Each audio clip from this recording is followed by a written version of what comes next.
Hey guys, my name is Jordan Harrison. Welcome back to YouTube. And the last video I did was on the Ghost Rider movie starring Nicolas Cage.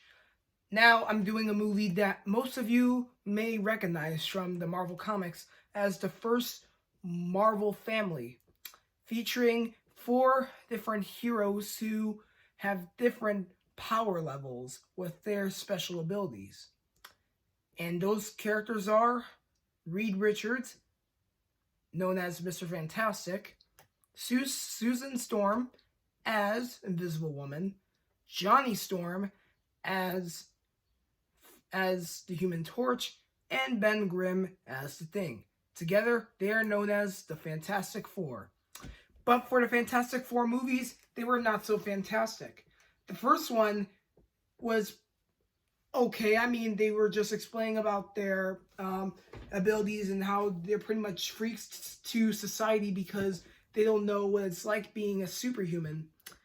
And Fantastic Four Rise of the Silver Surfer, we finally get to see the Silver Surfer in live action since he was one of the comic book characters Fantastic Four teamed up with most of the time. I mean, they mostly teamed up with other Marvel characters such as Iron Man, Black Panther, and Captain America.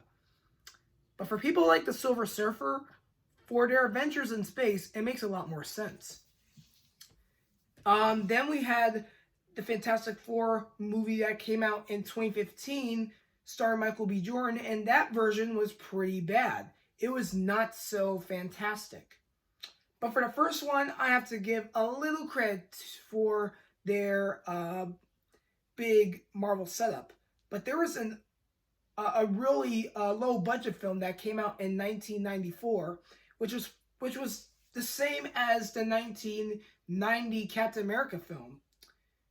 Now, just to start off easy, just letting you know, this movie was just pretty much trying to show how Marvel can do better with their movies, but I don't know. Let's just find out by reviewing this movie by Flaming On, and most importantly, it's clobbering time. Um, so this movie starts off with two college friends named Reed Richards and Ben Grimm. They meet up with an old friend named Susan Storm, and she's friends with Dr. Victor Von Doom, who will later be known as Doctor Doom.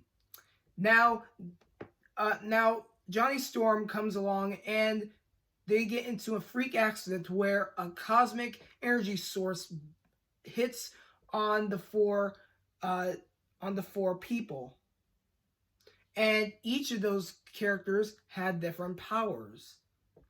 So we start off with Reed Richards having a flimsy body. He becomes Mr. Fantastic. For Susan Storm, she has the power of invisibility and also has telekinesis. For Johnny Storm, his power is being made of fire when he says the phrase "flame on." And for Ben Grimm, he stays as a rock monster known as the Thing.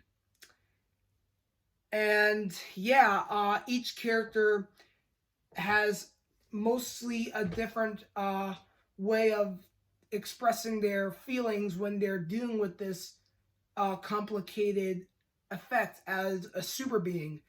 For Ben Grimm, he lost his fiance because, well, he was going to get married, but when he became the Thing, this made his relationship with his girlfriend worse. But later on in the movie, he falls in love with a woman who is actually blind and doesn't care who Ben Grimm is because, well, he's a Thing, he's a monster. The important thing is she loves him even though he's a rock monster and doesn't see who he is when she's pretty much blind. For Johnny Storm as the Human Torch, he's pretty much, well, the ladies' man. I mean, he pretty much loves women and most importantly wants all the fame and glory. For Susan Storm, she acts like a mother to all of the all of the three characters and tries to make sure everything is right and try to set rules throughout the whole facility of the Baxter Building when it comes to finding any intergalactic adventures to explore or any other things that may happen in their planet. For Reed Richards as Mr. Fantastic, he is a workaholic. Even though he's a super genius and pretty much the leader of the Fantastic Four, he pretty much stays up all night working on new inventions and pretty much not getting any sleep for how long he's been staring at a computer doing a lot of work. It's like he's been playing too much Pac-Man on this computer, but mostly he's just been working so many hours doing this special project, whatever it is, to stop an evil threat. That's what it felt like in the comics, though. And I just think they did well on how they interpret that in live action, so I have to give that a lot of credit too. As we already know, Chris Evans, who plays the role of Johnny Storm, also plays the role of Steve Rogers in the MCU films. This movie, it was okay, not as good, but just give it credit. I mean, I do like the villain, Doctor Doom. He is one of my favorite Marvel villains. When I was at Universal Orlando Resort, if you don't know this, there is a Marvel attraction at Universal's Islands of Adventure where you can go on the Harry Potter rides, the cartoon attraction, the Dr. Seuss attraction area, but there's one area that most people enjoy the most, and that is the Marvel Superhero Island attraction, where you can go on rides such as the Spider-Man 4D ride, the Incredible Hulk coaster, but there's one ride that most people do like, and that is Doctor Doom's Fearfall, and it's where you're on this special coaster where you're up really high. You could see the whole theme park, and then you just go down. And it has 4 people on that ride because it's pretty much referencing the Fantastic Four. And you can meet Doctor Doom at